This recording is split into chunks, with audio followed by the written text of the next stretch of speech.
학생 여러분 안녕하세요. 여러분의 광쌤 이광조입니다. 자, 오늘 이제 연력학 두 번째 시간이죠. 이제 오늘이 사실은 좀 우리가 물리 1에서 다루는 연력학 부분에서 중요한 내용들을 다루는 시간이 되겠습니다. 근데 사실 연력학 부분 그렇게 어렵지 않으니까요. 충분히 이제 이해를 하면서 가면은 여러분들이 잘 할 수 있거든요. 그래서 차근차근 이 내용들을 좀 깊게 이제 생각하면서 오늘 수업 이어갔으면 좋겠습니다. 자, 그러면 시작하도록 하겠습니다. 자, 우선 첫 번째로 이거예요. 지난 시간에 선생님 잠깐 하다가 말씀드렸죠. 우선은 우리가 연력학 부분에서는 기체에 대해서 다룬다는 겁니다. 이게 이제 가장 핵심 포인트예요. 뭐라고요? 기체. 우리가 지난 시간에 유체역학은 우리가 유체이기 때문에 기체와 그 다음에 뭐 액체에 대한 건 모두 다룬다고 했지만 실질적으로는 우리가 좀 액체에 대한 그런 특성을 우리가 좀 많이 고려했다고 본다면, 물론 이제 기체에 대한 특성도 마찬가지지만 우리 그런 거 있잖아요. 뭐 벤츄리강 같은 거 해볼 때 보면 기체 관련된 거 이런 거는 막 그냥 생략해 버렸잖아요. 그렇죠? 밀도가 워낙 액체에 비해서 이제 그 기체들은 작다 보니까 그런 거거든요. 그래서 여기서는 우리가 기체를 주로 다룬다는 거, 그러니까 기체에 대한 어떤 특징을 다룬다는 거, 그러니까 열과 기체에 대한 개념, 요걸 우리가 우선 딱 정확하게 인지를 하고 넘어가면은 이 내용들이 그렇게 어렵지 않습니다. 이게 일반적인 상식. 선생님 지난 시간에 그 보일의 법칙하고 샤를의 법칙, 그렇죠? 그 좀 약간은 좀 우스웠죠, 그렇죠? 우습게 우리가 그렇게 해가지고 이상기체 상태 방정식까지 유도를 했잖아요. 그 내용이에요, 그 내용. 그래서 여러분들 알고 있는 상식선에서 충분히 우리가 접근 가능하니까 여러분들 이렇게 기체라는 사실을 꼭 짚고 넘어가면 좋을 것 같습니다. 자, 그럼 우선 볼게요.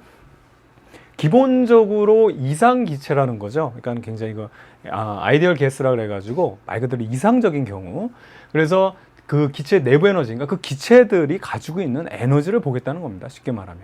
되겠죠? 그래서 여기서 보게 되면 우선은 이 내부 에너지라는 것은 이제 물질 내부에 지닌 에너지다라고 이제 하는데, 여기서 우리가 이상기체에 대해서 얘기를 했잖아요. 이상기체. 그래서 이상기체의 어떤 여러 가지 특징 중에 하나가 굉장히 그 풀이라 그랬죠. 자유. 그렇죠? 자유롭다. 그래서 포텐셜 에너지가 없다라는 것을 우리가 가정을 했기 때문에 우리가 실질적으로 그 에너지라 하면 운동 에너지와 포텐셜 에너지의 합이 바로 이제 그 물체가 어떤 뭐 시스템이 가지고 있는 전체적인 에너지가 될 텐데, 우리는 여기서 이 부분을 제외하니까 오로지 운동 에너지라는 것, 즉 이 기체 분자, 우리가 지난 시간에도 봤지만 그 압력이라는 것을 어떻게 정의했어요? 그렇죠. 그 기체 분자들이 충돌하는 횟수로 정의했잖아요. 그러니까 걔네들이 운동을 한다. 그래서 걔네들이 가지고 있는 에너지라 하면 결국에는 걔네들이 가지고 있는 운동 에너지, 오히려 그러니까 유일하게 운동 에너지만 가지고 있다. 이제 이게 포인트가 되겠고, 두 번째로는 분자계 내부 에너지는 그래서 우리가 이렇게 표현할 수 있다는 겁니다.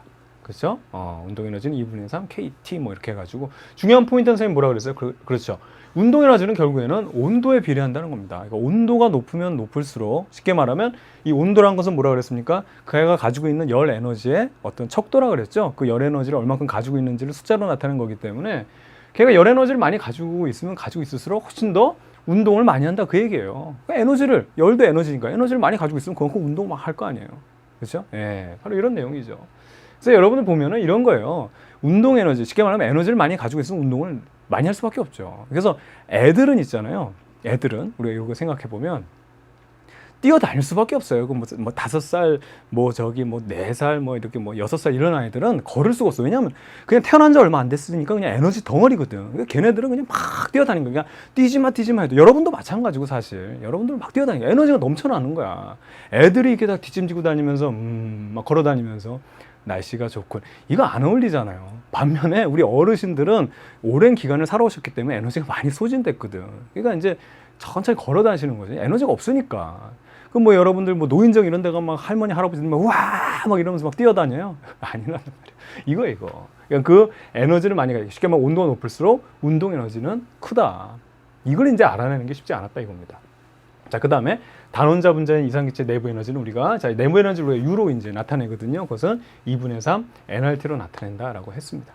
그렇죠? 그래서 여기서 보면 이제 약간의 차이는 뭐 분자 한 개냐, 뭐 단원자 분자냐, 뭐 다원자 분자냐, 이런 차이인데 뭐 우리 그런 거까지는 구분할 필요가 없고요. 선생님이 그래서 그냥 이것도 이렇게 넘어가면 안 되니까 2분의 3 NRT 뭐 이런 거 외우면 안 된다 그랬잖아요. 그래서 우리가 쌤이 이걸 한번 유도를 해볼 겁니다. 좀 러프하게 유도를 할게요. 우리가 단순하게. 그래서 기본적으로 우리가 요거를 이제 생각을 하는 거예요. 요런 기체니까, 기본적으로 기체이기 때문에 이러한 어떤 그 형태가 유지가 안 되잖아요. 그래서 이런 어떤 형태의 유지가 돼 있는, 그러니까 한 변이 L인 뭐 이러한 뭐 상자가 있다고 한번 가정해 보죠. 부피가 이제 L의 3승이 되겠죠. 여기에는 수많은 기체들이 뭐 마구잡이로 운동을 하면서 그냥 이 벽을 막 충돌하고 다닐 겁니다. 이 중에서 자 하나를 끄집어내서 우리가 얘를 한번 특성을 한번 살펴보겠다는 얘기예요. 되겠죠? 그럼 얘가 이제 어떻게 운동하냐면 이런 식으로 이쪽 방향으로 V라는 속도를 가지고 있다고 한번 가정해 보면, 자 좀 크게 쓸까요? V라는 속도로 얘가 운동하고 있다면 얘를 이제 우리가 이 공간을 3차원이라고 생각을 하면 뭐 VX라고 운동하는 성분도 있을 거고, 뭐 예를 들어 VY라고 운동하는 성분도 있을 거고, 뭐 VZ, 자 이렇게 한번 나타낼까요? VZ 이렇게 세 가지 성분으로 이제 운동할 수 있다는 겁니다. 자 여기서 하나를 뽑아도 괜찮은 게, 기본적으로 우리가 여기서 가정을 하는 건 뭐냐면 열평형 상태라고 하죠. 그럼 여기 애들이 이 열적으로 평형이 돼 있다면 얘들이 가지고 있는 에너지가 다 같다고 볼 수 있는 거죠. 누구 하나는 열평형 상태인데 누구는 막 우와 막 우사인 볼트처럼 뛰어다니고, 누구는 막 이게 지팡이 짚고 다니고 이러기 않다는 거예요. 그러니까 어느 하나를 뽑아도 관계없고, 그렇죠? 그때는 우리가 이러한 속도를 가지고 있을 때 얘에 대한 성분을 3차원으로 나타내게 되면 결국에 이 V라는 걸 우리가 이렇게 나타낼 수 있죠. 결국에는 이제 이건 뭐 수학적인 내용이니까 V제곱은 Vx의 제곱 플러스 Vy의 제곱 플러스 Vz의 제곱으로 나타낼 수 있는 겁니다. 이해가죠, 여러분들? 그래서 그러니까 V라는 거 여기 루트 씌워주면 되잖아요. 맞죠? 근데 선생님이 아까도 말씀드렸지만 이 방향으로의 속도도 사실 어느 걸 하나를 끄집어냈지만 열평형 상태라면 이 세 가지의 방향으로의 어떤 속도 성분은 다 동등해야 되겠죠. 어느 거 한쪽으로 막 뭐 X축 방향으로 막 엄청나게 빠르게 다니고 대신에 Y축 방향으로 천천히 다니고 이럴 이유가 없다는 겁니다. 그래서 결과적으로 VX의 성분이나 VY의 성분이나 VZ의 성분이나 얘들은 다 똑같을 수밖에 없다. 열평형 상태에서 우리가 가정은 열평형이라고 했어요. 그러면 이걸 우리가 보게 되면 결국 이걸 다 VX로 다 똑같기 때문에 VX로 나타낼 수가 있다. 그럼 결과적으로 이건 뭐냐면 다 VX로 나타내면 3VX의 제곱이 되는 겁니다. 요게. 그렇죠? VX의 제곱, VX의 제곱, VX의 제곱. 그래서 우리가 여기서 이러한 관계를 하나 알아낼 수 있는 거고요. 아, 이런 거는 우리가 쉽게 말하면 3차원이라는 얘기예요. 3차원인 성분을 우리가 나타냈다 이 얘기죠. 그럼 여기서 결과적으로 이걸 하나 또 생각을 해볼 거예요. 자, 얘가 과연 이 기체 분자가 요 벽면, 요 이제 이 그릇에 이 벽면에 미치는 한번 힘을 계산을 한번 해보려고 합니다. 항상 그렇잖아요. 힘 계산하고 에너지 계산하고 이제 뭐 알죠? 물리가 어떤 식으로 돌아가는지. 그럼 쉽게 말하면 여기서 X 성분을 우리가 나타냈기 때문에 질량인 M인 기체 분자를 한번 가정을 해보면 얘가 VX라는 속도로 이렇게 달려 들어갔어요. 그랬다가 이 벽면에 충돌해서 다시 튀어나왔단 말이죠. 그때는 이제 똑같은 MVX인데 방향이 반대가 마이너스 VX로 이렇게 속도가 변함으로 해가지고 방향이 변해서 쉽게 말하면 운동량의 변화가 발생했다는 걸 우리가 한번 가정을 해보죠. 그럼 이 벽면이 얘한테 당연히 힘을 가해서 얼마만큼, 얘가 이제 쉽게 말하면 그 시간 동안 힘을 가해서 운동량의 변화를 준 거죠. 얘가 없었다면 얘는 그냥 지나갈 거 아닙니까? 그러면 이런 운동량의 변화가 있을 수 없죠. 그래서 우리가 처음 했던 내용인데 운동량의 변화를 한번 살펴보게 되면 기억이 가물가물한가요? 예, 그럼 안 되는데. 자, 어쨌든 운동량의 변화를 한번 살펴보게 한다면 우선은 MVX로 오던 애가 결국에는 이 벽면이 어떻게 되는데 얘 반대 방향으로, 그렇죠, 반대 방향이니까 마이너스 쓰고 힘을 가했다 이거죠. 그리고 그만큼의 어떤 뭐 시간 동안 힘을 가했기 때문에 이게 바로 충격량이죠. 그래서 이 운동하는 물체의 운동량에다가 충격량을 가했더니, 그렇죠? 충격량을 가했더니 결국에는 운동량이 변했다. 어떻게? 최종적으로 마이너스 MVX로 변했다. 즉 그렇다면 우리가 구하는 이 충격량이라고 함은 어떻게 되냐면 이쪽으로 넘겨주면 EM 그 다음에 VX라는 값이 나온다는 거죠. 그럼 우리가 힘을 구하기 위해서 이제 T라는 걸 구해야 되는데, 앞서도 봤지만 이 상태에서 열평형 상태에서 얘가 퉁탕 막 이렇게 하는데 X 성분만 본다고 했으니까 결과적으로 우리가 이 시간을 이렇게 계산할 수가 있는 겁니다. 어떻게 계산하냐면 여기서 시간이라 함은, 자 결국에는 퉁탕 요걸 보게 된다면 EL이라는 거리를 VX라는 속력으로 얘가 지금 그 운동을 하고 있잖아요. 그래서 요걸 우리가 이 시간으로 잡을 수 있는 거예요. 그럼 이렇게 된다면 어떻게 되냐면, 자 그대로 이거 대입하면 됩니다. 그래서 F 곱하기 VX, 자 VX 이거 첨자니까 밑에다 좀 써줘야 돼요. 이쁘게 하면 VX 그 다음에 EL이 여러분은 EMVX 이렇게 되는 거죠. 그럼 뭐 2라는 거 이렇게 약분해주게 되면 자 이렇게 되는 거죠. 자 한번 볼까요? F라는 걸 우리가 이제 구할 수 있게 됐어요. F는 어떻게 되냐면 L분의 MVX의 제곱이라는 게 나왔습니다. 그게 이제 드디어 우리가 힘을 구한 거예요. 힘. 벽면에 작용하는 힘을 우리가 구한 겁니다. 되겠죠? 그럼 이 상태에서 조금 더 논리를 더 펼쳐보게 되면 여기서 우리가 첫 번째로 우리가 그 관계를 알아냈죠. 우리가 이제 이 V라는 것이 관심이 있지 이 성분만 관심 있는 건 아니니까 VX의 제곱을 우리가 이 V로 표현하면 이렇게 표현할 수 있습니다. 자, 이쪽으로 넘어가 볼게요. F라는 것은 자 이렇게 되는데 VX의 제곱은 3분의 1 V의 제곱이 되겠죠. 그러니까 어떻게 되냐면 3L의 MV 제곱이 된다는 사실이죠.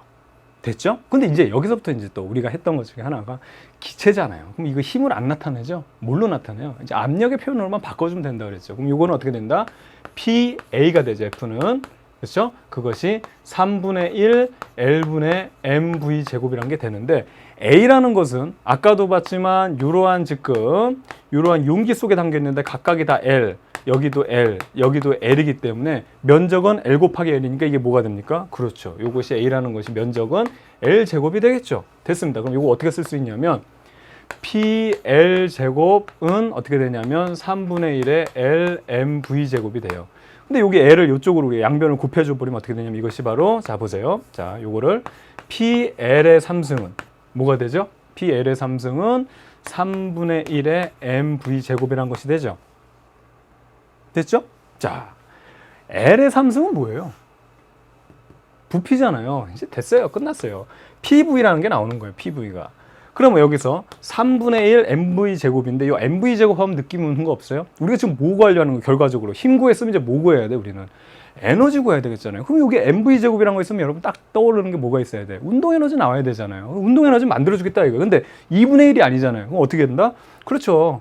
2분의 1을 곱해주고 운동 에너지 만들어주고 이게 뭐 아무것도 아닌 수학적인 약간 툴인데 앞에다 또 1을 곱해주면 얘네들은 어차피 1이니까 뭐 곱하나 똑같은 게 되죠. 근데 이게 뭐가 됐어요? 순간 운동 에너지가 됐잖아요. 맞죠? 그럼 이것이 운동 에너지가 된 거예요. 자 이제 결론을 내겠습니다. 이쪽으로 와서 드디어 이제 에너지를 우리가 힘을 구했고 에너지를 구하게 되는 거예요. 에너지는 어떻게 되냐면 보세요. 3분의 2니까 2분의 3 PV라는 게 나오는 거죠. 즉 운동 에너지라는 것은 2분의 3 PV라는 게 나오는 겁니다. 되겠죠? 맞습니까? 예. 근데 우리가 이상기체 상태 방정식에서 PV는 뭐였어요? nRT였잖아요. 그래서 어떻게 된다? 2분의 3 nRT라는 게 나오는 거죠. 즉 이 운동 에너지라는 것은 아까도 봤지만 내부 에너지로 볼 수 있으니까 우리가 내부 에너지를 이렇게 유도할 수 있는 겁니다. 자, 저쪽으로 잠깐 가서 한번 확인을 해보도록 하겠습니다.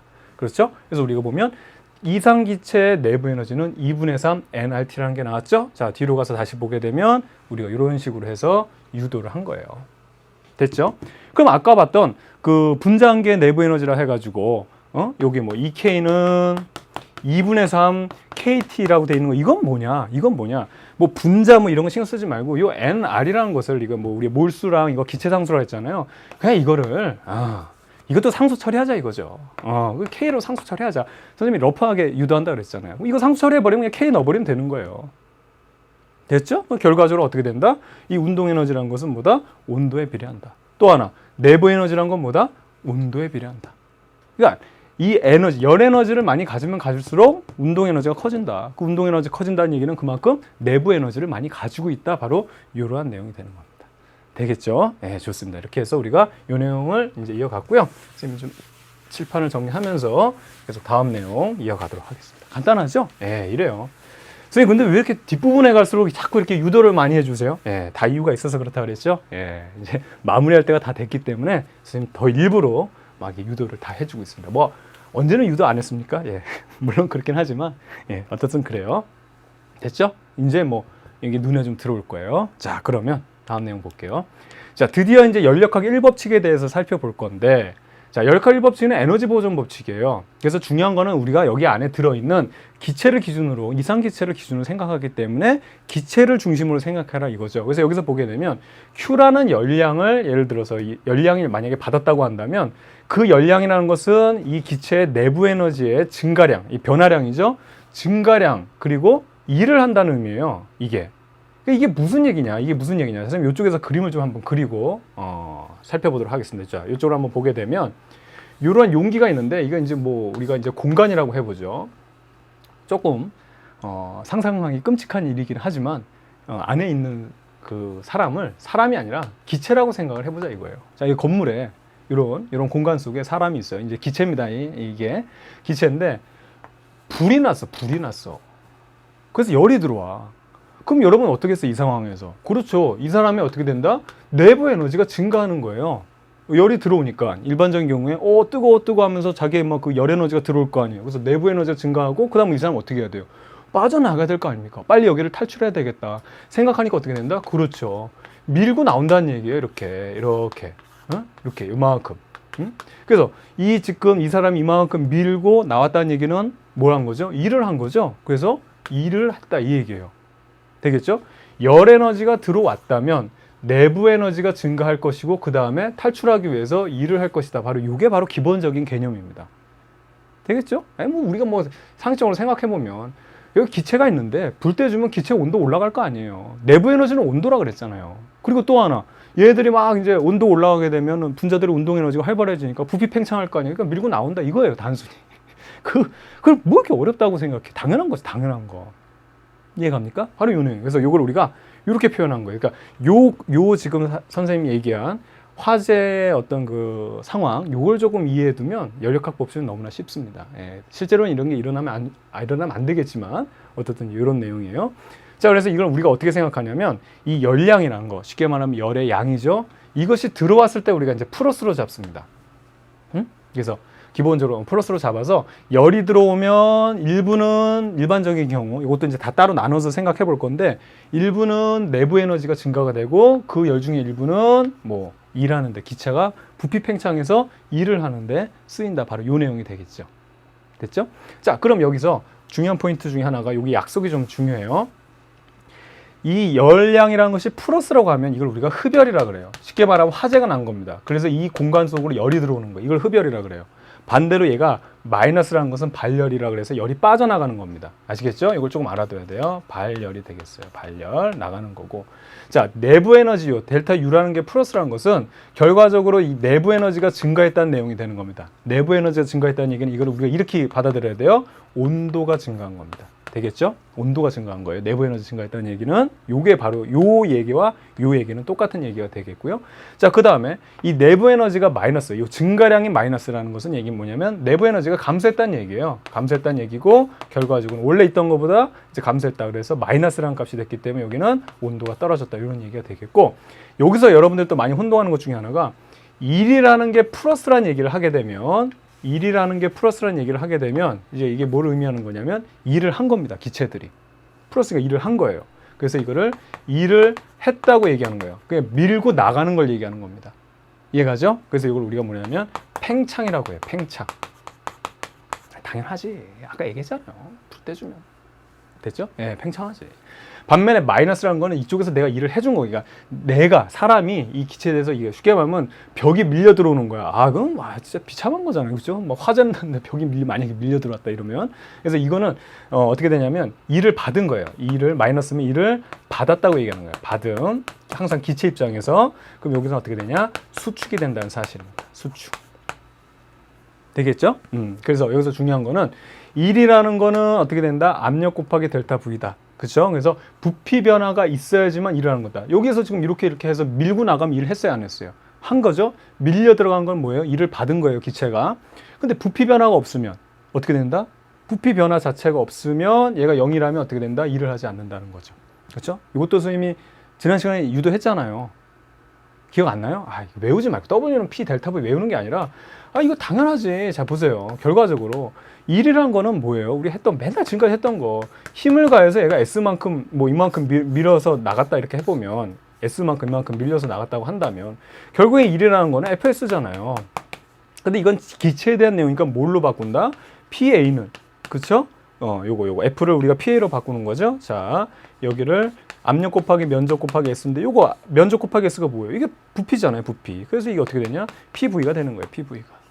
됐죠? 외우지 말고 이렇게 자꾸 보면서 하면은 그냥 그 느낌이 많이 느낌이 우리가 이런 걸 이제 중요시해야 되는 겁니다. 됐습니다. 그러면 여기까지 했으면 요거 여러분들 좀 적어 놓고 요거 연력학 1법칙에 대한 플러스 마이너스의 의미를 조금만 여러분들 처음에 잘 잡아두면 어려운 내용은 없어요. 됐죠? 그러면 여기까지 하고요. 그 다음에 요거 한번 살펴보도록 하겠습니다. 연력학 과정인데 그 전에 요거 전에 이것도 여러분 되게 어렵게 생각하는데 요 그래프들 보이죠? 이 그래프 보는 법부터 우선 한번 잠깐 선생님이 말씀을 드리도록 할게요. 자, 이쪽 칠판으로 한번 이동해서 보도록 하겠습니다. 기본적으로 그래프 보는 방법인데 한번 보죠. 여기서 말하는 거는 우리가 기본적으로 이거예요. 이상기체이기 때문에 이상기체 상태 방정식으로 보는 거다. 그럼 결과적으로 이거는 우리가 상수처럼 해버리면 자, 압력, 부피, 온도의 관계인데 뭐 기본적으로 우리가 보일샤르의 법칙 살펴봐서 알겠지만 이거예요. 이거 중요한 포인트는 자, 압력과 부피는 어떻게 된다? 반비례됐었죠. 그렇죠? 압력과 부피는 반비례가 됐기 때문에 이러한 형태의 곡선이 나온다는 게 가장 기본적인 포인트가 되는 겁니다. 여기에서 그래프는요. 이해가죠? 예. 그거있잖아. 뭐 저기 압력은 우리가 했잖아요. 기체 부피는 그렇죠? 압력에 반비례한다. 이건 뭐 이 그래프 나오잖아요. 분수함수 꼴이니까. 됐죠? 예. 바로 이 내용인데 여기서요. 이상기체 상태 방정식으로 요걸 좀 유도를 한번 해보겠습니다. 자, 기본적으로 요걸 한번 볼까요? 첫 번째로 압력이 일정한 상황을 한번 살펴볼게요. 압력이 변하지 않았을 때 부피가 만약에 커지게 되면 자, 얘는 변하지 않은 상태에서 얘가 커지면 당연히 얘 상수 처리해버리면 온도도 어떻게 돼야 된다? 커져야 된다는 게 포인트죠. 됐죠? 자, 여기서 지금 나오는 거예요. 위에다 쓸까요? 자, 위에다 쓰겠습니다. 자, 여기서 지금 파생시켜 지금 내보내는 거예요. 압력이 변하지 않았다고 가정하고 얘는 일정하다고 보고 부피가 증가한다고 한다면 부피가 증가한다면 어떻게 된다? 그렇죠. 온도는 증가한다. 됐죠? 그 다음에 부피가 지금 일정하다고 한다면 압력이 증가하면 어떻게 된다? 압력이 증가하게 되면 역시 온도가 어떻게 된다? 커진다는 내용입니다. 되겠죠? 그럼 이제 여러분이 요게 좀 이해가 안 갈 거예요. 요게. 왜냐하면 압력이 증가하면 온도가 증가하는 건 좀 뭐 그냥 그럴 것 같은데 부피가 커지면 온도가 떨어져야 되지 않을까? 이런 생각이 들 거예요. 그러니까 이 부분을 선생님이 마무리 질 건데 우리가 여기서 보면 중학교 때부터 우리가 배웠던 것 중에 하나는 뭐냐면 단열 과정을 배웠기 때문에 열을 가하지 않은 상태에서 만약에 부피가 팽창해 버리면 당연히 온도가 떨어지는 게 맞는데 지금 우리 열역학 법칙은 열을 떼주고 있는 것이 기본이에요. 열을 넣어주는 거야. 화재가 발생했을 때 얘기하는 거예요. 아시겠죠? 그 부분 차이를 여러분들이 잘 짚고 넘어가야 돼요. 우선 선생님이 그거를 다 일목요연하게 정리를 해드릴 겁니다. 자, 어떻든 간에 이런 상황에서 지금 그래프를 한번 완성을 해볼게요. 그러면 결과적으로 우리가 궁금해하는 그래프는 이런 건데 PV 그래프예요. 그런데 요거부터 한번 살펴볼까요? 부피가 증가할수록 온도가 증가한다고 그랬어요. 근데 부피를 한번 증가시켜 볼게요. 압력은 일정한다는 얘기는 이 압력이란 값은 일정하면서 요 라인을 예를 들어서 요 라인에서 움직이면 압력 값은 변하지 않으면서 부피는 증가시킬 수 있죠. 자, 그럼 이거예요. 여기가 1포인트라고 하고 여기서 이만큼 이동해서 2포인트를 선생님이 그렸어요. 그 다음에 이렇게 해서 3포인트로 만들었습니다. 그럼 이 그래프를 보게 되면 압력은 일정하지만 부피는 증가하는 바로 이러한 그래프가 돼요. 근데 1, 2, 3으로 갈수록 온도는 어떻게 된다? 증가한다는 내용이에요. 이게. 여기까지. 됐죠? 네, 좋아요. 그럼 요거 한번 볼게요. 부피는 일정하면서 그러면 이거 요쪽 세로로 움직이게 되면 부피 값은 변하지 않으면서 세로로 움직이면서 압력은 증가시킨다면 자, 여기가 1포인트예요. 1포인트에서 자, 2포인트로 그 다음에 2포인트에서 3포인트로 이렇게 움직이게 되면 이것은 바로 뭐냐면 압력이 지금 부피는 일정한 상태에서 압력이 증가하는 거예요. 1, 2, 3으로 갈수록. 근데 그때 온도도 증가한다는 거죠. 그럼 이러한 것들을 다 연속적으로 본다면 어떻게 되냐면 결국엔 이 그래프가 압력과 부피에 대한 그래프니까 연장을 해주면 이런 그래프가 되는 거예요. 이런 그래프. 자, 그 다음에 요런 그래프. 그리고 요런 그래프가 되는 겁니다. 되겠죠? 그런데 1포인트에서 2포인트에서 3포인트로 갈수록 온도가 증가한다니까 이 라인이 의미하는 게 뭐냐면 이것이 바로 온도 곡선이 되는 거예요. 이게 핵심이에요. 그래프를 여러분들이 의미를 모르고 다 보면 그냥 막 하는데 이게 온도 곡선을 나타내요. 그래서 이걸 우리가 T1이라고 하고 T2라고 하고 T3로 한다면 결과적으로 지금 압력이 일정한 상황에서 부피가 증가했을 때 압력이 일정한 상황에서 부피가 증가했을 때 온도가 올라간다는 것은 T1보다 T2, T2보다 T3가 온도가 큰 그래프가 된다는 얘기고 마찬가지로 압력이 일정한 상황에서 지금 어떻게 된다? 그렇죠. 압력이 일정한 상황이고 부피가 일정한 상황에서 지금 압력이 증가할 때는 결국엔 이것도 T1, T2, T3로 갈수록 온도가 증가한다. 즉 포인트는 이러한 그래프에서 이것은 자 이거 뭐 압력 부피는 다 아는데 요 지금 요 곡선이 나타내는 이것이 바로 온도 곡선이고 온도 곡선은 이쪽으로 가면 갈수록 온도가 높은 것이다라는 걸 의미합니다. 그래서 여기서는 온도로만 볼 수 있으면 끝난 거예요. 여러분들이 이렇게 유도를 하기 때문에 헷갈리는데 자, 선생님 한번 이걸 반대로 얘기해 볼까요? 순서가 중요한 게 아니라 온도가 올라가면 부피 팽창 이해 가죠? 그렇잖아. 그렇죠. 열 에너지 많으면 뭐 여러분 기체 막 부피 팽창하잖아. 온도가 올라가면 압력 증가. 그럴 것 같죠? 가다 놓고 막 온도가 올라가면 어떻게 끝나버리잖아요. 그러니까 여기의 핵심은 온도 그래프만 보면 돼. 온도 그래프만. 그래서 이 라인의 이동만 보면 되는 거예요. 되겠죠? 여러분들 이렇게 우리가 정리하고 넘어가면 되겠습니다. 자, 그래서 우리가 일반적인 경우를 조금 한번 살펴보게 되면 요 라인에서 이쪽으로 이동하게 되면 자, 예를 들어서 그래프를 우리가 여기 있는 포인트에서 이쪽 포인트로 이동하게 되면 결과적으로는 이쪽으로 어떻게 되는 겁니까? 부피가 증가하는 거고 압력도 증가하는 거죠. 그래서 여기서 보면 온도가 지금 올라갔죠. 온도가 올라간 케이스예요. 지금 T1에서 T3로 이 경우는 어떻게 된다? 부피가 증가하고 그 다음에 압력도 증가한다. 우리가 이렇게 해석할 수 있으면 되는 겁니다. 그러니까 그래프는. 그래서 역으로 되는 과정은 반대가 되겠죠. 그래서 우선 일반적으로 이게 이 과정으로만 우선 살펴보고 역은 여러분들이 이게 완벽하게 되고 나면 그 다음에 거꾸로만 생각하면 돼요. 처음부터 역까지 벌써 하려고 하지 말고.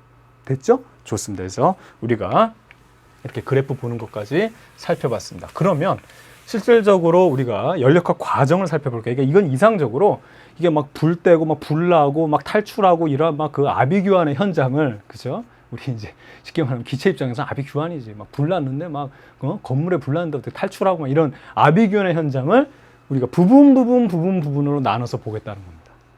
무슨 얘기인지 알겠죠? 그럼 첫 번째 등적 과정부터 살펴보도록 할게요. 그리고 나서 요거를 이제 선생님 말씀드리는 첫 번째 등적 과정이에요.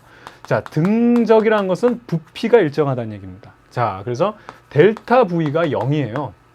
그럼 중요한 포인트 중에 하나는 이 부피 변화가 없다는 얘기는 결과적으로 뭐라고요? 일을 하지 않았다는 얘기. 이게 핵심이에요. 그러면 기본적으로 연력학 1법칙에서 자, 이거죠.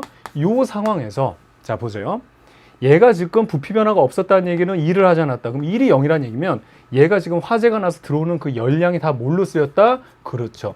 내부 에너지로 들어갔다는 얘기입니다. 그럼 내부 에너지가 증가했다는 얘기는 온도가 올라갔다는 얘기입니다. 그렇죠. 이걸 우리가 포인트를만 잘 이렇게 연결해 주면 되는 거예요. 그러면 이렇게만 끝나는 게 아니고 무조건 하나 더. 기체에 대한 내용이기 때문에 연력학 1법칙뿐만 아니라 또 뭐다? 그렇죠. 우리가 이상기체 상태 방정식으로 생각해 주면 돼요. 자, 그럼 무슨 얘기냐면 지금 열이 들어왔다고 가정을 하죠. 불이 난 겁니다. 불이 들어오고 있어요. 그렇죠? 열이 들어오고 있어요. 그럼 어떻게 된다? 지금 빠져나가야 되는데 여기가 못 빠져나가고 있으니까 그 열이 다 100% 뭐다? 내 내부 에너지로 증가된다. 내부 에너지가 증가됐다는 얘기는 무슨 얘기다? 온도가 증가됐다는 얘기거든요. 그런데 이 상황에선 부피는 변하지 않는데 이거 상수니까 신경 쓸 필요 없어요. NR은 온도가 증가했으면 자, 얘가 증가했으면 얘도 어떻게 된다? 증가돼야 된다. 그래서 포인트는 뭐다? 이것도 선생님이 P가 증가하면 온도가 증가해요. 이렇게 나와 있는데 이렇게 생각하지 말고 순서가 중요한 게 아니니까 온도가 증가하면 압력이 증가합니다. 이게 바로 여러분들 등적 과정이에요. 당연하지. 그림 그리면 그냥 끝난다니까. 보세요. 자, 여기에 지금 기체가 있어요. 열이 들어와. 불이 났어. 그럼 어떻게 돼? 뜨거워하면서 내부 에너지가 우선 증가가 돼야 되겠죠. 그렇죠? 내부 에너지가 올라가야 되는데 내부 에너지 이렇게 해서 증가가 돼야 되는데 그럼 어떻게 빠져나가야 된단 말이야. 밀고. 너무 불쌍해. 자, 이렇게 해서 빠져나가. 으아 하면서 살려줘 하면서 나가야 되는데 뭐라고요? 등적. 부피 변화가 없다. 여기가 문이 무슨 못으로 박혀 있어서 아예 고정된 거야. 이건 진짜 비참한 거지. 그러니까 밀고 나가서 일을 할 수 없으니까 그 받은 열을 다 어떻게 된다? 내가 다 내부 에너지로 다 받는다는 내용이에요. 비참한 겁니다. 이거 진짜. 빠져나가지 못하는 거니까. 그러다 보니까 어떻게 됩니까, 여러분들? 압력이 증가할 수밖에 없어요. 부피가 팽창해 압력이 줄 거 아니야. 근데 부피가 그냥 지금 팽창을 못하기 때문에, 일을 못하기 때문에, 못 나가기 때문에 그냥 이 압력을 여기서 선생님이 스트레스라고 표현할게요. 스트레스만 잔뜩 받는 거죠. 나 이게 죽는구나. 야, 이렇게 죽는구나, 내가. 이겁니다, 이거. 그죠? 예, 바로 비참한 상황이죠.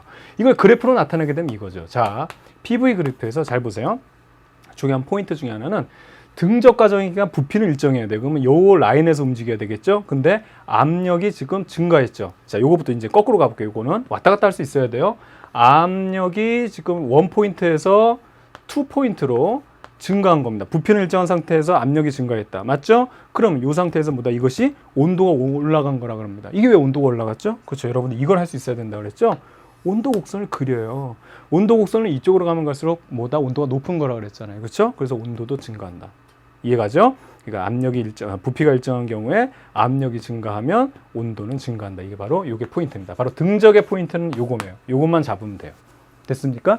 자, 두 번째는 뭐가 나와 있냐면 등온 과정이에요. 등온 과정. 등온 과정은 자, 등온 과정은 말 그대로 온도 변화가 없는 거예요. 온도가 같다는 거예요. 이 과정 속에서. 그렇다는 얘기는 뭐다? 그렇죠. 내부 에너지의 변화가 없다는 겁니다. 야, 이건 신기한 거지. 쉽게 말하면 이런 거죠. 그럼 연력학 1법칙에 의해서 델타 U 플러스 W 이렇게 되는데 지금 이 상태에서는 이 내부 에너지가 변화가 없는 거예요. 응? 내부 에너지 변화 없다. 그러면 지금 불이 났어. 그럼 불이 들어왔는데 어떻게 된다? 내부 에너지 변화 없이 다 얘가 어떻게 된다? 1로 간다는 얘기예요. 야, 이거는 진짜 숙달된 조교지. 야, 그러니까 사람이 여기 있는데 불이 들어오자마자 내 내부 에너지는 절대로 변함없이, 여기 사람이 불이 나면 이상하다. 뭐 뜨거워지는데 뭐 이런 느낌 없이 바로 어떻게 된다? 바로 밀고 나가는 거야. 탈출하면서. 아주 숙달된 조교입니다. 그렇죠? 그러니까 사이렌 소리만 울려도 뜨거워지지 않아도 바로 밀고 나가는 거예요. 그러니까 얘는 어떻게 이 받은 열만큼 그냥 내부 에너지는 변함없이 그냥 일로 다 일을 해버리는 그런 경우가 우리가 등온 과정이 되는 겁니다. 되겠죠? 그럼 여기서 이것만 보면 안 돼요. 항상 같이 보는 거예요. 1법칙과 이상기체 상태 방정식을 같이 봐야 돼요. 그럼 여기서 보게 되면 내부 에너지가 변함이 없다는 얘기는 온도 변화가 없다는 겁니다. 이건 신경 쓰지 말고 잘 보세요. 일이 증가했다는 얘기는 부피가 팽창됐다는 얘기죠. 그러면 부피가 증가하면 어떻게 된다? 압력은 떨어져야 되는 겁니다. 맞죠? 맞아요. 바로 이 내용이에요. 그래서 여기서 포인트는 부피가 증가하면 압력은 떨어진다. 이것이 바로 등온의 특징이에요. 등온 과정에. 부피가 증가하면 압력이 떨어진다. 얘 스트레스 받을 일 있습니까? 바로 탈출하는데 나는 훈련됐어요. 화재 대비 얼마나 잘 되는데 화재 났어? 쫙 나가서 탈출 성공. 그래 어떻게 된다? 스트레스는 없어. 받는 게 없어요. 그렇죠? 바로 이 내용이죠. 그럼 이걸 우리가 그래프로 나타내면 이거예요. PV라고 한다면 결과적으로 온도가 일정한 상태에서, 그렇죠? 온도의 그 변화는 없는 상태에서 부피가 증가하는데 압력이 떨어진다. 자, 1포인트에서 자, 부피는 증가하면서 압력은 떨어져야 되는, 즉 2포인트로 이동하는 건데요. 같은 온도 변화는 없어야 되기 때문에 얘네들의 라인상에서 움직이는 바로 이러한 과정이 여러분들 등온 과정이 되는 거예요. 그렇죠? 부피는 증가하면서 압력은 떨어지고 이 라인상에서 움직이기 때문에 온도는 똑같다. 온도가 변하려면 이 온도 곡선 사이를 뛰어넘어야 되는 겁니다. 그렇죠? 이 라인상에서. 그러니까 여러분들 반대로 그러면 반대로 등원 아니고 요 거꾸로 과정을 하게 되면 반대로만 생각해 주면 돼. 반대로만. 되겠죠? 이게 바로 등원 과정이 되겠고, 세 번째는 등합 과정이라고 해보죠. 자, 이게 여러분들한테 필요한 거예요. 등합 과정은 오히려 생각을 좀 잘 못한 친구들이 있는데 이걸 잘 생각해 보기 바랍니다. 이게 여러분들한테 필요한 거예요. 이거는 여러분 사실 불가능하잖아. 뭐 맨날 화재 훈련만 받는 건 아니고, 그렇죠? 이상적인 경우라고 본다면 이게 여러분들한테 필요한 건데 등합 과정이에요. 그러면 압력이 변하지 않는다는 내용이거든요. 이건 스트레스의 지수가 변하지 않을 정도. 이건 뭐야? 이거 냉정한 거지. 아주 침착한 거야. 화재가 나도 아주 침착한 이런 경우가 되겠죠. 그럼 이 상태는 보게 되면 우리가 연력학 1법칙을 쓰면 델타 U 플러스 W에서 자, 압력이 일정한 거죠. 압력이 일정하면 요게 대한 변화는 없어요. 자, 그러면 자, 요 상태에서 요거에 대한 특이사항이 지금 안 보입니다. 우선 이상기체 상태 방정식으로 보게 되죠. 그렇게 되면 보세요. 여기서 열을 받으면, 자, 압력에 대한 건 특징이 없지만 열이 들어왔다고 하면 어떻게 된다? 일부는 내부 에너지에 쓰이고 그 열 중에 일부는 일하는 데 쓰인다는 내용이에요. 그렇죠? 네, 그래서 일부는 내부 에너지, 그 다음에 여러분들이 일하는 데 쓴다. 바로 이 내용이고, 자, 등압이기 때문에 P가 일정한 상태에서 보세요. 지금 여기서 이제 이게 여러분들이 돼야 된다는 이유 중에 하나가 바로 요건데, 자, 여기 여러분들이 있어요. 여기에 이제 화재가 났어요. 불이 들어왔다는 거야. 흡열이 됐어. 들어왔어요. 그럼 어떻게 된다? 기본적으로 내부 에너지가 올라가지. 여러분들, 이상하다. 왜 그러지? 뜨거워지네? 막 이러면서 막 내부 에너지 열이 지금, 내부 에너지가 올라가고, 그 다음 또 화재가 나죠. 그러니까 이제 탈출해야 되지. 그래서, 내가 여기서 가만히 있으면 안 되겠다. 우리 탈출해야 되겠다 하면서, 으쌰으쌰 하면서 일을 해서 나간다는 얘기죠. 그러니까 일부가 내부 에너지가 올리고, 그 다음에 일부는 일을 하는데, 중요한 건 어떻게? 얘가 일을 하면서 압력이 변하지 않을 정도로, 딱 압력에 대한 변화가 없을 정도로 그렇게 부피 팽창을 해가지고 압력의 변화가 없이 일을 한다는 겁니다. 이건 쉽게 말하면 완벽한 냉정이야. 선생님, 이런 게 가능해요? 그러니까 여기서 보면 알겠지만 이거는 쉽게 말하면 평형 상태를 말해요. 그러니까 여러분들이 문제를 풀게 되면 등합 과정은 평행이 아니고 평형. 이게 그러니까 서서히 부피가 증가한다. 아주 일정하게 이런 얘기가 나오는 게 바로 이거예요. 그러니까 스트레스, 압력에 대한 변화가 없을 정도로, 그러니까 그 압력이 막 늘어나지 않을 정도로 부피 팽창이 같이 일어난다는 거예요. 이거야 완전히 냉정. 침착해 이겁니다. 이거. 예. 압력이 막 이게 늘어나고 줄고 그새 없이 아주 자연스럽게 화재를 인지하고 빠져나가는 겁니다. 되겠죠? 예. 여러분들 조금 이해하기 힘든 게 이거예요. 이게 어떻게 가능해요? 막 이렇게 했지만 바로 여기서 말하는 거는 이 과정만을 의미하는 거로서 아주 서서히, 그 다음에 뭐 천천히 평형을 유지하면서 뭐 기체가 팽창했다, 이 얘기는 바로 등압을 나타내는 겁니다. 스트레스가 없다는 거예요. 이것도 아주 좋은 거죠. 그래서 여기서 다시 한번 보게 되면 일부는 들어온 열이 일부는 내부 에너지를 증가하고 일부는 일을 하게 됐다는 얘기고요. 그렇죠? 그럼 압력이 일정한 상태에서 지금 일을 했죠. 그러면 여기서 요것만 요 과정을 보게 되면 부피가 증가했죠. 그럼 어떻게 된다? 온도는 증가해야 된다는 겁니다. 되겠죠? 그럼 여기서도 보게 되면 선생님, 부피가 증가하면 온도가 떨어져야 되지 않아요? 이렇게 생각하니까 자, 그렇게 보지 말고 뒤집어서 봅시다. 이거 왜 그렇다 그랬어요? 그렇죠. 열 에너지가 들어왔기 때문에 그래요. 열이 들어오지 않은 상태에서 부피가 팽창해버리면 온도는 떨어지거든요. 그게 이제 나중에 나올 단열 팽창 얘기인데 여기서는 열이 들어왔기 때문에, 그래서 이거 거꾸로 생각해. 온도가 증가하면 부피가 팽창한다. 똑같은 건데, 그렇죠. 완전히 이해 정도가 완전 달라지죠. 온도가 증가하면 부피는 팽창한다. 이게 바로 등압 과정이에요. 자, 그럼 등압 과정을 우리가 그래프로 나타내게 되면 바로 이런 식의 되는 겁니다. 한번 보죠. 우선은 등압이니까 압력이 일정해야 되니까 이 라인에서 움직여야 돼요. 그럼 1보다 2 지점에서 압력은 일정한 상태에서 부피가 커졌죠. 그렇죠? 부피가 커졌다. 근데 이거는 부피가 커졌을 때는 온도가 증가해야 된다는 무슨 얘기입니까? 온도 곡선 그리라니까요. 이 지점에서 온도 곡선 그림. 결국에는 여기서 이 온도보다는 이 온도로 가면 이거 여러분 어떻게 된다? 온도가 증가한 거라 이제 이렇게 올라가면. 그래서 부피가 팽창하면, 일정한 압력하에서 부피가 팽창하면 뭐 온도가 올라간다는 게 바로 요 그래프가 되는 겁니다. 되겠죠? 그래서 요 내용들을 잘 정리하기 바라겠고요. 자, 마지막으로 우리가 선생님이 이제 단열 과정 하나 살펴보고, 연력학 과정은 이제 이렇게 침착하게 여러분 차근차근 생각하면 돼요. 뭐 급할 게 뭐 있습니까? 그렇죠? 이렇게 하면 되죠. 단열 과정 이제 요거 마지막인데, 얘는 특이한 게 뭐냐면, 자, 첫 번째로 단열입니다. 단열. 이건 열이 들어오지 않았어요. 열이. 화재가 안 났다고. 화재가 나지 않았어요. 그래서 열이 들어오지 않았는데, 이건 케이스가 웃긴 케이스가 뭐냐면 약간 그 오지랖? 설레발 막 이런 개념이지. 쉽게 말하면 여기 사람이 있는데 이게 불이 나서 이게, 그죠? 화재가 들어오면 이제 뭐 탈출하고 막 이런 시도를 해야 되는데 불이 나질 않았다고. 열이 들어오지도 않았는데 그냥 막 밀고 탈출하는 거야. 막 이러면서. 그죠? 그럼 어떻게 되겠어요? 얘가 일을 했다고. 그러면 이 에너지를 받아서 일을 한 게 아니고 그냥 지가 지금 에너지 받지도 않는데 일을 썼으니까 자기가 가지고 있던 내부 에너지를 어떻게 되겠습니까? 얘를 써야 되겠죠. 그래서 내부 에너지를 써버리는 거예요. 그러니까 불이 들어와서 팽창하는 게 아니고 지가 그냥 쉽게 말하면 이런 걸 우리가 뭐라 그러냐면 달밤의 체조라고 하고, 전문 용어로는 뭐 이제 이런 거 있잖아요. 그렇죠? 삽 뭐 이런 거. 그런 거를 하는 거예요. 그런 거를. 뭐 불 났는데 왜 그래? 근데 갑자기 위험해! 그러면서 자기 혼자 탈출하는 거야. 그러니까 자기 에너지를 써가지고 그냥 부피 팽창하는 거죠. 자, 그러면 연력학 1법칙을 쓰게 되면, 자, Q는 어떻게 되냐면 내부 에너지 변화와 일을 하는 거죠. 근데 얘가 안 들어왔어요. 그럼 보세요.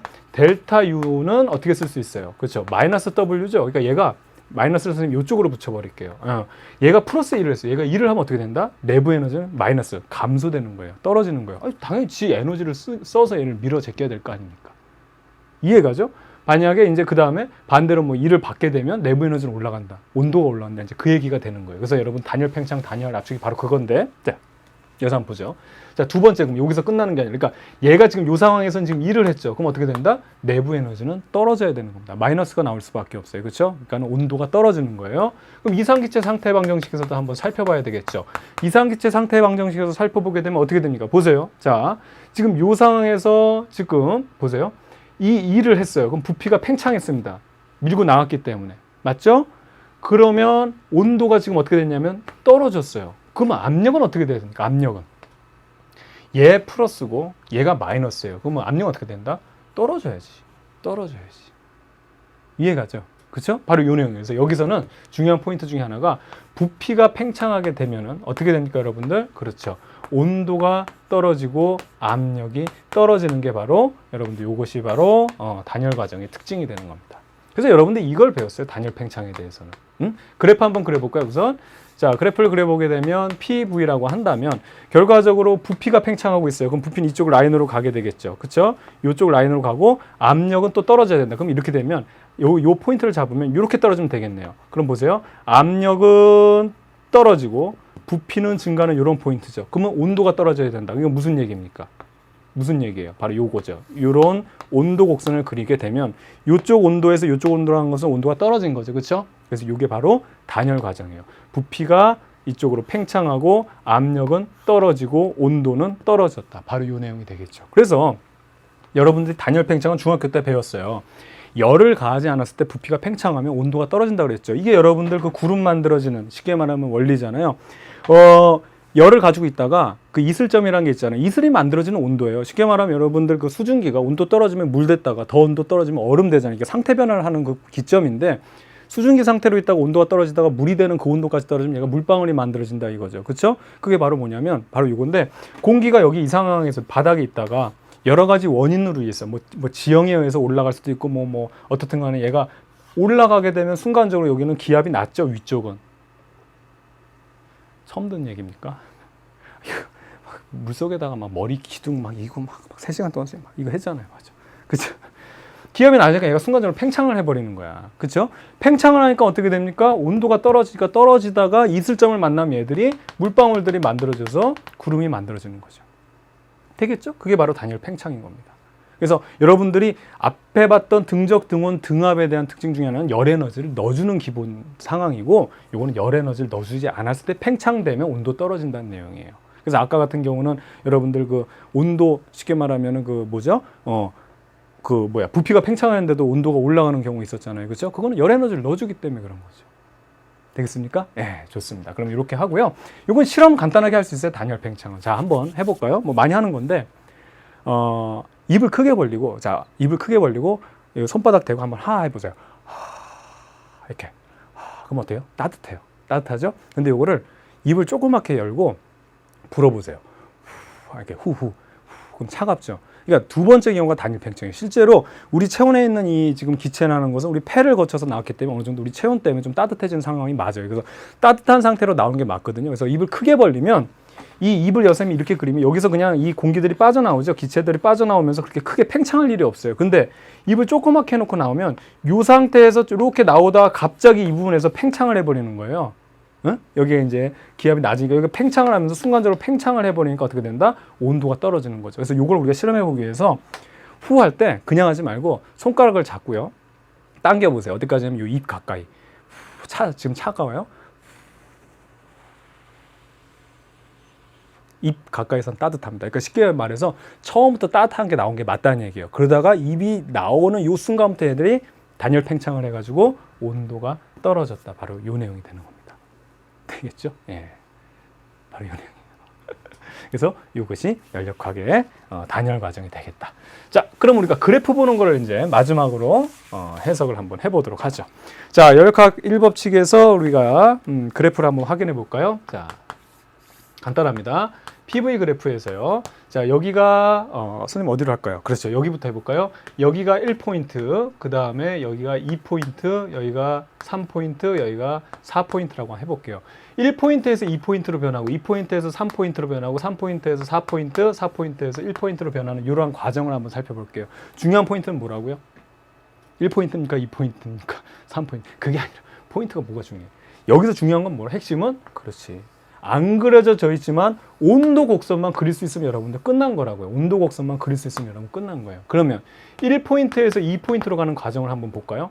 첫 번째 보면 여기서 우선은 압력 일정이죠. 압력은 안 변하잖아요. 그래서 이건 등압 과정이에요. 그런데 보세요. 여기서도 헷갈리는 게 여러분들이 1에서 2로 갈 때 부피가 팽창하니까 그 다음에 이 지금 온도 곡선을 선생님이 그렸었는데 이게 없었다고 생각하면 그 다음에 뭐가 되지? 막 이렇게 되는 거예요. 그렇게 하는 게 아니라 어떻게? 거꾸로 가자고 우리는. 온도가 지금 확실히 증가했죠. 요 온도 라인에서 요 온도 라인으로 점프했습니다. 그러니까 어떻게 된다? 부피가 팽창한다. 당연하게 돼버리잖아요. 이렇게 되니까. 그렇죠? 예, 바로 요 내용이 되겠고. 그럼 2포인트에서 3포인트로 한번 넘어갈게요. 2포인트에서 3포인트로 넘어갈 때는 자 보세요. 중요한 거는 2에서 3으로 갈 때는 부피가 일정이죠. 부피가 일정합니다. 그래서 이거는 등적 과정이 되는 거예요. 아까는 등압, 요거는 등적. 그럼 이 상태에서 보게 되면 이것도 보세요. 온도가 어떻게 됐어? 온도로 보는 거예요. 온도로. 어떻게 됐어? 떨어졌죠. 온도가 떨어졌습니다. 그럼 어떻게 된다? 압력도 떨어진다. 압력이, 그쵸? 압력이 떨어졌잖아요. 그쵸? 이거예요. 너무 쉬워졌죠? 예, 이거 우리가 거꾸로 가자, 거꾸로. 자, 그 다음에 3에서 3포인트에서 4포인트로 가는 건 보세요. 뭐가 일정해요? 마찬가지로 압력이 변하지 않는 등압 과정이 되는 거예요. 자, 이 상태에서 보세요. 온도 어때요? 떨어졌죠. 온도가 떨어졌어요. 그럼 어떻게 된다? 부피는 감소된다. 딱딱 이해가죠. 그렇죠? 좋습니다. 그 다음에 자 4포인트에서 다시 1포인트로 가는 거예요. 4포인트, 1포인트. 그럼 여기서도 보면 뭐가 일정하다? 부피가 일정하기 때문에 이것도 등적 과정이 되는 겁니다. 그럼 이 상태에서 보세요. 온도가 어떻게 됐어요? 올라갔죠? 그럼 안 봐도 온도가 올라갔으면 압력은 어떻게 될까? 당연히 증가하겠죠. 쉽게 말하면 우리가 보일샤르의 법칙으로도 다 설명할 수 있는 내용이 여기 연력학 법칙에서 나오는 겁니다. 되겠죠? 자, 그럼 여기서 하나만 더 해볼 거예요. 하나만. 자, 하나만 더 해보죠. 어떻게 해볼까요? 요 부분을, 자, 요거 연장해서 요 부분을 선생님이 5포인트라고 한번 잡아볼게요. 요 부분. 그러면 2포인트에서, 자, 2포인트에서 5포인트로 이동하는 거 한번 살펴볼게요. 2에서 5포인트로 이렇게 가는 거. 그럼 여기는 같은 온도 곡선에서 움직이기 때문에 어떻게 됩니까? 그렇죠. 온도가 일정한 등원 과정이 되는 거예요. 그럼 이 상태에서 어떻게 된다? 자, 보세요. 부피가 팽창하고 있죠. 부피가 팽창하니까 어떻게 됩니까? 부피가 팽창하니까 압력은 떨어진다. 압력은 떨어진다. 이렇게 얘기하면 이것이 바로 등온 과정에 대한 그래프 해석이 되는 거예요. 되겠죠? 좋습니다. 이렇게 해서 우리가 뭐 문제를 풀면서도 확인해 보겠지만 기본적으로 우리가 이런 그래프 해석할 수 있는 거 요거 꼭 연습 한번 해보세요. 여기 4개 선생님 포인트 잡아둔 거 끝났어요. 뭐가 어려워요? 됐습니다. 자, 이 법칙 한번 간단하게 살펴보도록 하겠습니다. 이 법칙은 쉬워요. 비가역 현상이라 해서 거꾸로 가지 못한다 이 얘기인데 무슨 얘기냐? 열은 항상 고온에서 저온으로만 이동한다는 거. 당연하지. 쉽게 말하면 이건 우리가 어떻게 표현할 수 있다? 에너지가 많은 데서 적은 데로 이동한다는 겁니다. 항상 많은 데서 적은 데로. 왜? 이게 자연의 법칙이지. 왜? 균형을 맞추기 위해서예요. 그렇죠? 그래서 여러분들 잉크방울 하나 뽕 하고 떨어뜨렸어요. 물에. 그럼 잉크방울이 퍼지죠. 왜 그래요? 왜 퍼져요? 여기 잉크방울이 농도가 높아요. 쉽게 말하면 잉크방울이 많은 거예요. 이 부분은. 근데 여기는 주변에 잉크방울이 적죠. 그러니까 많은 데서 적은 데로 퍼져나가는 거예요. 근데 비가의 현상은 뭐냐? 거꾸로 돼요? 퍼진 잉크방울이 다시 쫙 모여가지고 여기 잉크방울 하나로 모여요? 공포지. 그러지 마. 무서워. 무서워. 그러지 마요. 이런 일은 일어날 수 없다는 게 바로 연력학 2법칙이에요. 그래서 일은 모두 열로 바꿀 수 있다. 그래서 여러분 마찰력 뭐 이런 거 보면 뭐 마찰에 의한 거 해가지고 뭐 열이 돼서 날아가면 다 이거예요. 그래서 일은 모두 열로 바꿀 수 있으나 열은 모두 일로 바꿀 수는 없다. 이것이 바로 연력학 제2법칙이 되겠고 개에서는 확률이 큰 방향. 자, 이 확률에 대한 내용 여러분들 조금 좀 알아둬야 되는데 잘 일어날 수 있는 그런 것들, 그런 확률이 큰 방향으로 일어나고 무질서한 방향. 여러분들이 사실은 쉬는 시간에 막 뛰어나가고 이게 더 자연스럽다는 겁니다. 그렇죠? 무질서한 방향. 이걸 이제 우리가 또 이렇게 얘기하면 좀 그래 보이니까 이걸 이제 좀 이게 멋있게 표현하면 엔트로피 증가. 이걸 우리가 무질서한 방향, 확률이 큰 방향으로 일어나는 걸 우리가 뭐라 하냐면 엔트로피 증가의 방향이라는 겁니다. 그래서 엔트로피가 증가하는 방향으로 그러한 현상이 일어나고 거꾸로 역으로는 진행될 수 없다는 거다. 무질서한 것이 자연적으로 다시 질서 있게 만들어지거나 엔트로피가 감소되는 방향으로는 갈 수 없다. 이것이 바로 연력학 2법칙에 대한 내용이 되겠습니다. 자, 오늘 배운 내용 정리할게요. 우선 연력학 과정에서 연력학 1법칙하고 이상기체 상태 방정식 항상 둘 다 같이 본다는 거 꼭 기억해 두기 바라고요. 결과적으로 이상기체 내부 에너지가 중요한 것은 내부 에너지가 크다는 얘기는 온도가 그렇죠, 높다. 그렇죠? 그러니까 온도와 내부 에너지는 비례한다. 이걸 우리가 살펴보면 되겠습니다. 자, 마지막으로 연력학 과정이라는 것은 여러분들 다 알고 있어야 되는 내용이 되겠고요. 그다음에 이 법칙이라는 것은 비가역 현상이라고 그래 가지고 자연의 현상을 설명해 주는 그런 법칙이 되겠습니다. 자, 1시간 동안 고생 많았고요. 저는 다음 시간에 다시 만나도록 하겠습니다. 자, 여러분의 광쌤 이광주였습니다. 여러분들 수고했습니다.